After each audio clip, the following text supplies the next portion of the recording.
Hi, I'm Dr. Dave Janda, and please welcome to our Operation Freedom platform, WeThePeopleProcessing.com. You know, are you tired of being threatened to be canceled just because you have a company focused on liberty and freedom?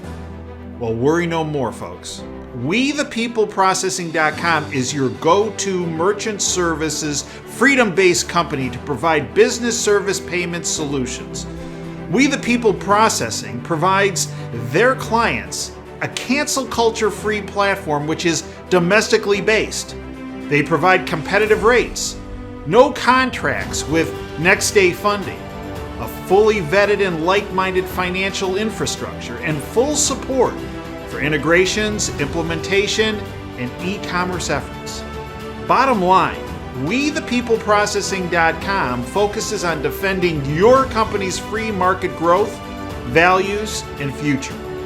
Check them out at www.WeThePeopleProcessing.com. Once you're on the site, enter in password Operation Freedom or call 855-499-2024. That's WeThePeopleProcessing.com. Then, when on the website, enter Operation Freedom as your password or call 855-499-2024. Thanks for tuning in, folks, and welcome back to Wham Talk 1600's Operating Theater. It's the only OR in all talk radio. I'm Dr. Dave Janda, broadcasting from our ancillary bunker linked to our main freedom bunker in the People's Republic of Ann Arbor. We're here live for you every Sunday from 2 to 5 Eastern, but it doesn't start and stop on Sundays from 2 to 5 Eastern. Our freedom beacon of light and truth is on for you 24/7, and it never flickers. It's always on maximum intensity, focusing on the globalist cult that wants to strip you of your freedoms and liberties and expose, actually, in this day and age with Paul Pelosi and his issues, I use that term in, as more than just a little flip term. We expose the globalist cult and what they are up to and how they are trying to strip you of your freedoms and your liberties, which is why they despise this radio show, why they despise DaveJanda.com, which is why I am so proud of what we do and how we do it. We bring you truth, facts, data, science that the syndicate cult does not want you to know a thing about.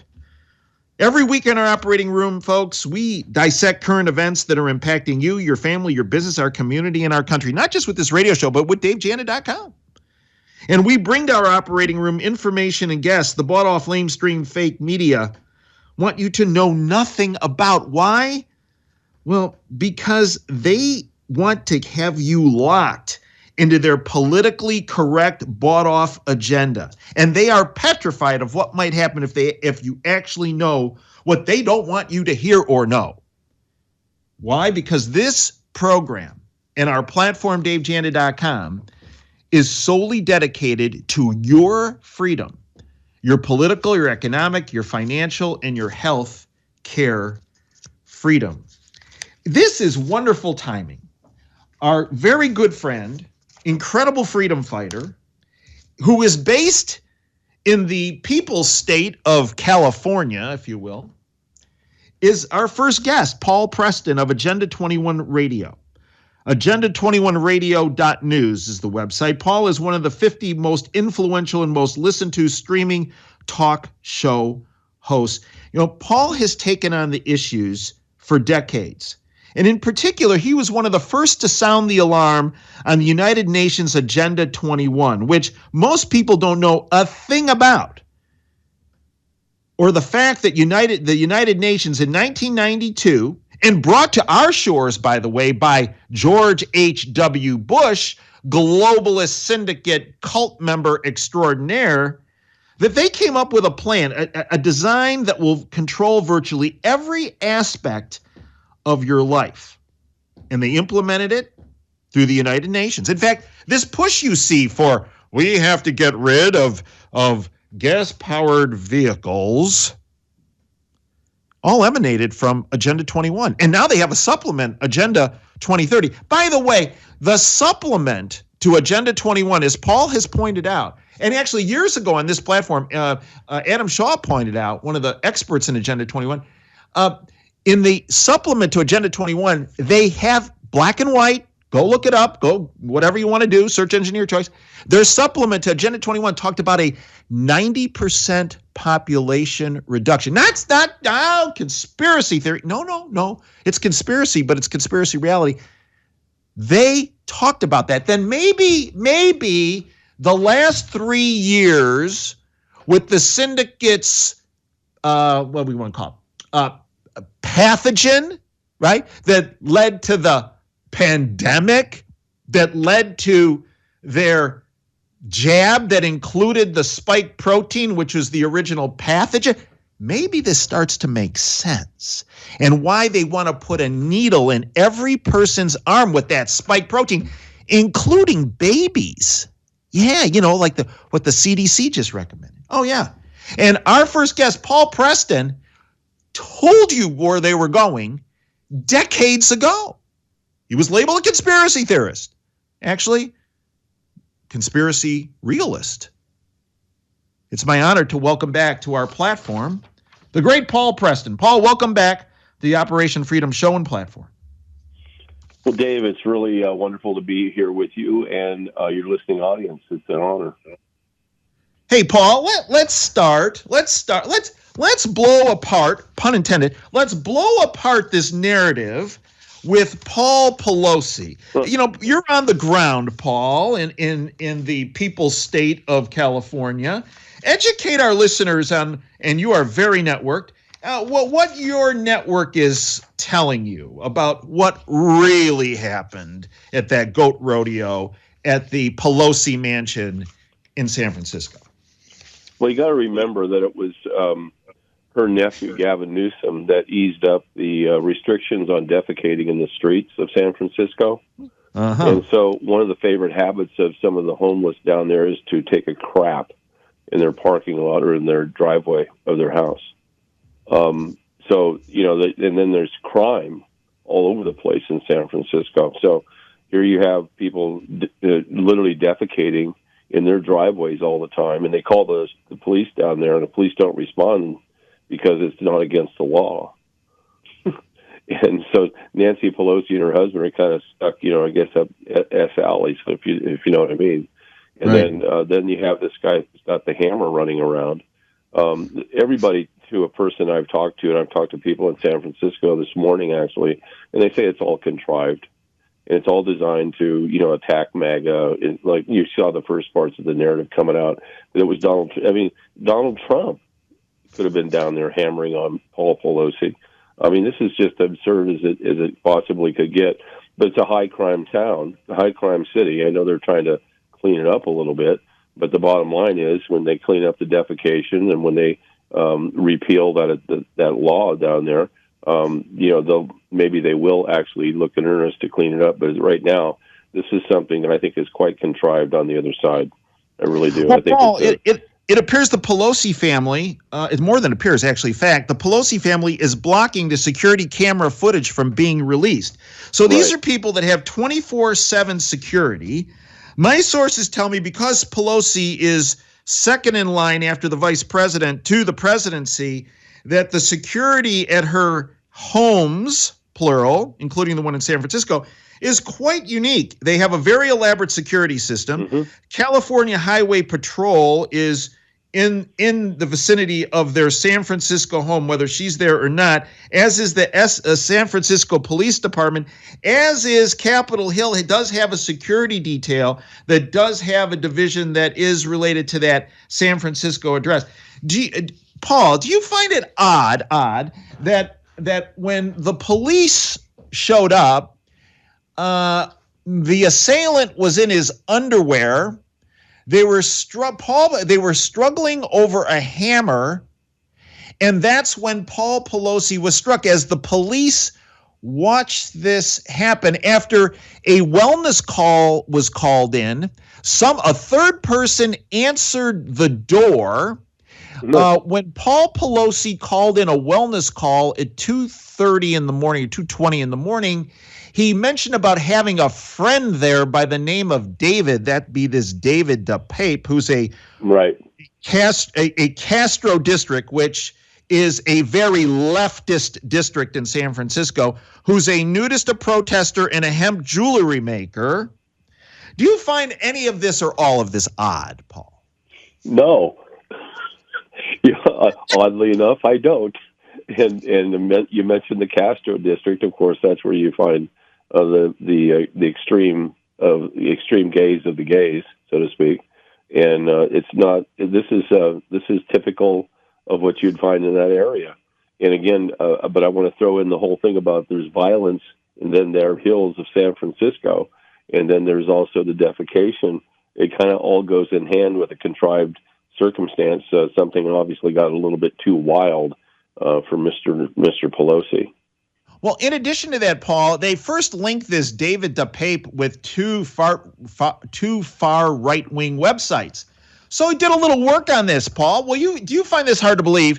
It's now been reported that the two far right-wing websites attributed to this David DePape, who supposedly was an assailant, who, by the way, the neighbors around the Pelosi say they've seen him with Mr. Pelosi before going in and out of that home. Interesting. Two far right-wing websites attributed to David DePape, the assailant, supposed assailant, to smear conservatives, because he was associated with those, were actually fabricated, those two sites, that they were created after this event occurred at 2:30 in the morning on Friday, and then they were subsequently deleted yesterday, that being Saturday. Yeah. Yeah, I saw that too, and that's why I say the first thing they started off with doing was blaming it on a MAGA person. He's supposed to be the MAGA person. Now, do they think that we just can't look at the internet and figure this out, or that we can't make phone calls? And we have friends that are in high places in San Francisco, and we can't make a few calls to find out the truth. And his neighbors, no less, said the following: DePape lived and was a local, notorious local nudist in his home that enshrined a Black Lives Matter signage, LGBT rainbow flag, emblazoned with a marijuana symbol. According to the neighbors, people came and went from his home all hours of the day and night, in part to partake in the use of a potent anti-psychedelic drug, ibogaine. He reportedly became a homeless addict with politics. This is from a reporter on the ground. With politics that was until recently left-wing. He was labeled by his neighbors as a very radical activist, not on the right, but on the left. Quote, they seem very, from a neighbor, they quote, they seem very left. They are all about the Black Lives Matter movement, gay pride, but they're very detached from reality because of the drug issues. Okay, Paul. That's it. You got it. You got it, brother. Okay. And then, Paul, I want you to react to this. From the Santa Monica Observer this morning, the awful truth. Paul Pelosi was on drugs and in a dispute with a male prostitute Friday morning. Santa Monica Observer. By the way, that article was also highlighted in a recent late morning tweet by Elon Musk, no less. Well, he's a good source. So Paul, here we are in the month of October. The globalist cult, and if this doesn't prove that they're part of a cult, the globalist cult is desperate. And let's go back 2 years in October of 2020 with Gretchen Whitmer and the faux kidnapping, where 12 FBI agents supposedly had wired up some other people to be involved in this faux kidnapping. Paul, I think we need to, you know how we name months? June, whatever, is Breast Cancer Awareness Month. And there's wonderful things like this. I mean, draw attention to. I think we need, from this point forward, to name October, in honor of the globalist cult, we should call it the Faux Desperation Assault Month. What do you think about that?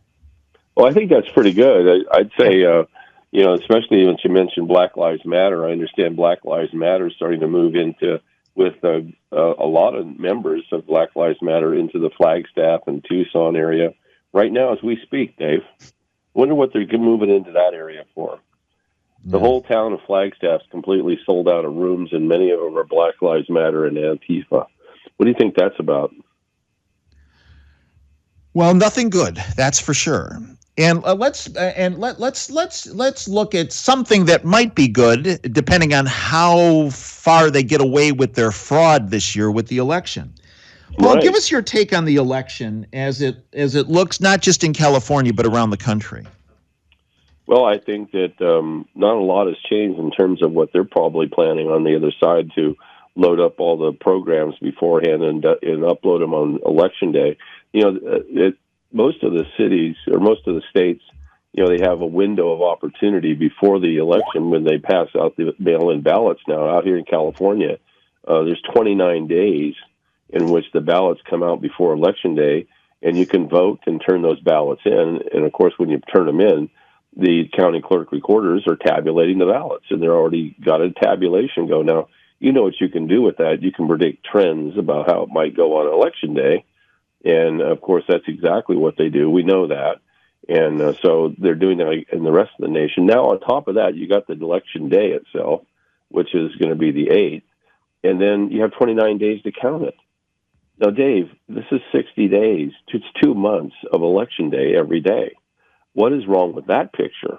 And why are we allowing this to be tolerated for any way, shape, or form? And, of course, the answer to that is what we've cleverly been able to do is vote on Election Day and not vote in this pre-window, so to speak, so that their algorithm can't be developed. And again, we've been encouraging people out here in California to do that on our side for New California State. Oddly enough, Dave, you know who's encouraging everybody to go out and vote early and vote in bunches and stuff like that well before the Election Day? You know who that is? The Republican Party of California. The Gavin Newsom cult. Well, it's Gavin Newsom, and it's the Republican Party of California encouraging voters to vote early. All one party, Paul. That's right. It's all one party. The Republicrats. Yep, and they're doing that with a gusto. It's kind of amazing. I spoke in Palm Springs at a very large group of people, women, a beautiful group of people. We just sort of blew them away with all that information. Boy, they were outraged. They figured it out in a heartbeat. They know that there's a sham going on, but they kept on saying, well, all these people that we've been donating to, they've come down and said, oh, you got to get out there and vote early and vote, And, of course, they figured out that they've been had because I said to them, these people have a vested interest in, cheating the system because they're already in the system and they don't want to lose. So well, we have our own sham going here in Michigan. Same thing. The chairman of the Republican Party, Ron Weiser. Right. Here's a guy who has withheld money from Tudor Dixon taking on Gretchen Whitmer. That would be the same Gretchen Whitmer along with Dana Nessel, the AG, that he's been pictured with drinking at tailgate parties with. He is a known globalist cult member of the Bushes. He's a guy who has blocked, he has not put the appropriate funding into Tudor Dixon. I mean, where Whitmer has 100-to-1 ads. Well, finally, they had a debate, which wasn't covered, the first debate, in the Detroit metropolitan area. I wonder why. Because one of the primary targets for Whitmer is how she literally killed with her executive order, thousands of innocent seniors when she took COVID-positive patients against the directives of medical professionals, including this guy. And she was sending COVID-positive patients into COVID-negative nursing homes, killed thousands of innocent Michiganders, blocked their families from them going to their funerals. She blocked the Attorney General, Nissel, refused to investigate, and then her Secretary of State, Jocelyn Benson, then kept these people on the voter rolls just so they could harvest their votes down the line for the graveyard vote. This never got brought up in ads except when Tudor Dixon brought it up in the debate recently. I want to play it and get your clip because Ron Weiser, the chairman of the Republican Party, refused to fund ads for this to be brought forward. So Dixon had to do it herself. Derek, hit it. Well, the governor wants you to believe that she did listen to the experts, but we have the letter from the Nursing Home Association that said, whatever you do, don't send COVID-positive patients into nursing homes. And yet the governor did. When Andrew Cuomo even backed off of this, Governor Whitmer doubled down. She even tried to hide the final report of the numbers of how many deaths we had. In fact, she's tried to hide a lot from this pandemic. She tried to hide, or she did hide, effectively, why her Department of Health and Human Services director left. In fact, she even paid him off with a secrecy agreement. The same with unemployment. What a debacle to have $8.5 billion fraudulently sent out.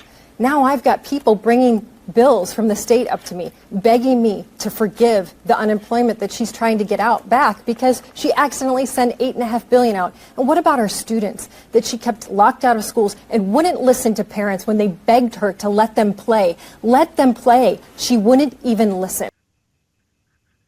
Paul, your take. Same thing in California. That's exactly what's happening all around the nation. And out here in California, I'll go you one better on the unemployment.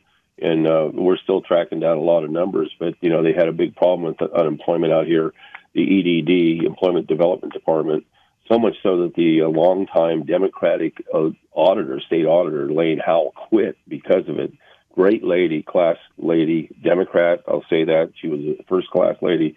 She resigned over the fact that they had no control. They had no idea how much money they had lost through the EDD. It was our Chris Street, our vice president of New California State, who went to the state and said, you are missing $3.5 billion. And they said, oh, no, we're not. And guess what? By the time that they got around to it, they said, well, Chris, you were right. And Chris said, well, you better look again because that number is now $13.5 billion. Well, you know what that number is right now that's admitted by the state of California?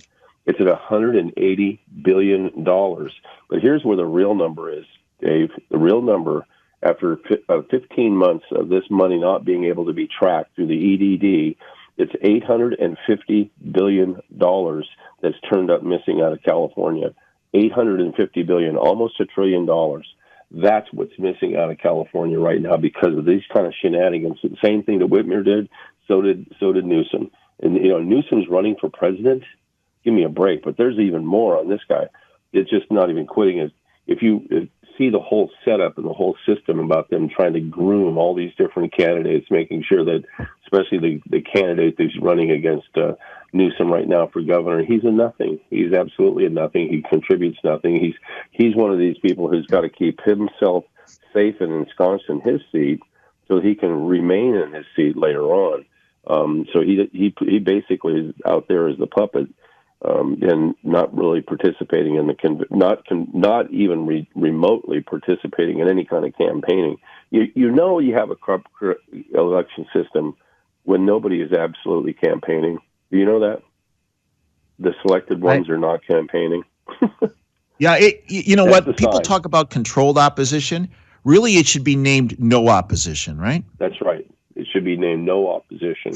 Right. That's exactly right. What we have here with Republican Chairman and Ron Weiser, no opposition. Thank goodness that Tudor Dixon said, you know what, I'm not lashing myself to your boat because you're the Titanic, Weiser. I'm going out on the offensive here. And good for her, and good for DePerno going after Nissel, and good for Carmano to go after to go after Benson. I mean, that's what's happening here in Michigan. The controlled opposition, and this is all true throughout D.C., Paul, they're not controlled opposition. They're no opposition, and that is not a mistake. It's not because they're afraid. It's not because they're stupid. It's because they're controlled and owned. Well, and that, of course, flies right in the face of one of the first tenets of Article 4, Section 4 of the Constitution, and that is to guarantee all of us a Republican form of government. And that says, no, they're not. They're not going to do that. It's a dictatorship. That's what they're guaranteeing. Paul, in our last minute and a half, I need two things. One, educate our listeners in what they need to do to overwhelm the globalist cult on Election Day, November 8th. And number two, how they can follow you on a daily basis. The first thing is to go down on Election Day, later in the afternoon, take your mail-in ballot with you, and demand a poll ballot or there's another name for it, a poll ballot. That would be a regular ballot. And you fill that out, and you do not exchange your ballot until you get that poll ballot, and then you deface your ballot, your mail-in ballot, so that they can't use it again. But you vote and vote late in the day. It's a different ballot altogether. It's a hard one-on-one ballot. They have to count it. That disrupts their algorithm, and we've been telling people to do that all along. So don't vote now. Don't vote early.